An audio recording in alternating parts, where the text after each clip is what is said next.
Some stories aren't found in archives or eyewitness reports.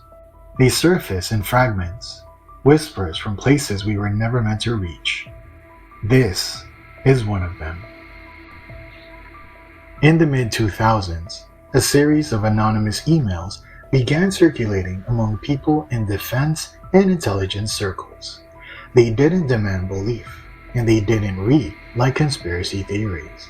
They spoke like records, dry, unemotional, written by someone who had seen too much.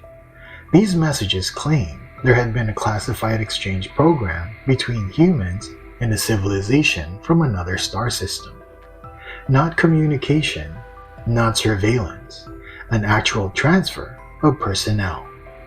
They insisted the journey happened decades earlier, and that some of the travelers never made it home.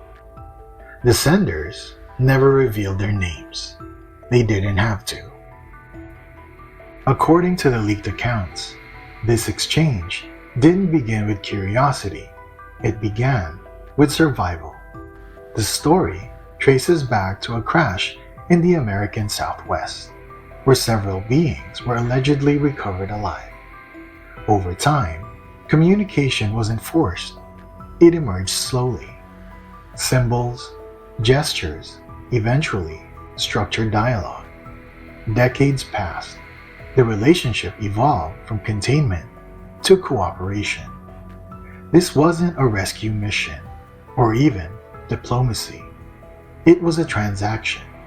They helped us, we offered something in return, and somewhere along the way, an agreement was made. Humans would visit their world, learn from it, and live there long enough to understand who they were. The personnel chosen for the mission were not volunteers in the ordinary sense. Records suggest they were quietly selected from several branches: disciplined, physically resilient, psychologically stable, and willing to disappear. Their identities were slowly erased from public life. Transfers, medical discharges, closed files, families given stories that kept them from asking questions.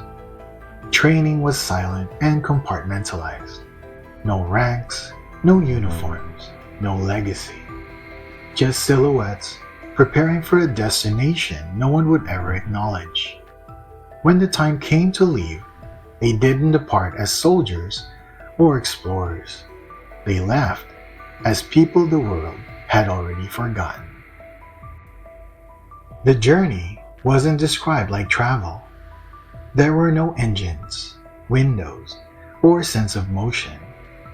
Witness accounts say the craft felt alive. Its interior smooth and curved like something grown rather than built. Light pulsed faintly through its walls, not from fixtures, but from veins beneath the surface. Then, everything went dark. No acceleration, no horizon slipping away. Just silence, as if space rearranged around them. Some described nausea and disorientation. Others remembered nothing at all. When the darkness cleared, they weren't among stars. They were standing under a sky no one recognized, on a world that wasn't ours. Serpo wasn't a city of lights or advanced structures. It was a desert, vast, dry and barren, broken only by monoliths that looked more like ancient formations than architecture. The sun burned hotter and sharper, and the night fell quickly, leaving the landscape washed in colors the human eye struggled to interpret. There were no vehicles, no towers, no obvious signs of industry. Just a world shaped by forces unfamiliar to us. The visitors realized immediately that they hadn't entered a civilization that conquered its planet. They had entered one that adapted to it. The Evans were nothing like the monsters told in fear or folklore. Tall, thin, deliberate in movement, with oval skulls and dark eyes that seemed to observe rather than judge. They communicated through subtle tone and gesture, not dominance. Their society functioned on cooperation rather than force, and their structures felt grown, not engineered. There was technology, but it didn't resemble machines. It resembled biology, tools that responded to intent rather than instruction. The humans weren't treated as guests or prisoners. They were simply observed, as though their presence was part of a long, patient study. The mission was not without loss. The environment was harsh, with radiation levels and atmospheric conditions the human body couldn't fully adapt to. Some members of the team grew sick, deteriorating slowly. Others died suddenly, buried in simple markers beneath a sky with two suns. But not all who stayed behind did so because of death. A few chose not to return. Whether they felt changed, disconnected from Earth, or drawn to the Eben's quiet way of life, no one can say. The program didn't end. It fractured into separate lives on separate worlds. Those who did return came back quietly. No headlines, no acknowledgments, no celebrations.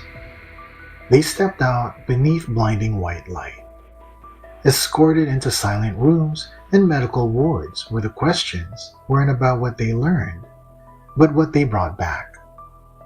Their bodies showed signs of stress, bone density loss, radiation damage, altered sleep cycles.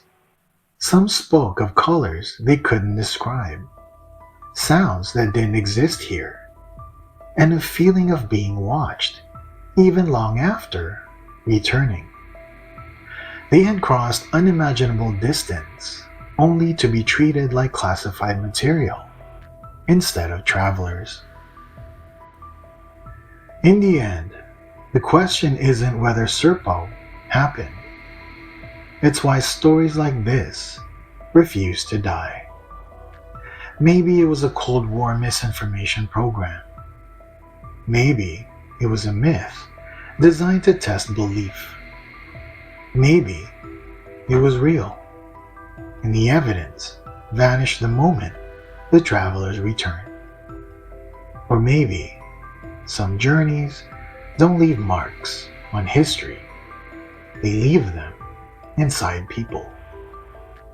You can cross stars, stand on alien soil, and come home unchanged on the outside, while something inside you never returns. Some roads don't lead back, they lead away. This is Joshua Tree Encounters, where UFOs, cryptids, and strangeness collide.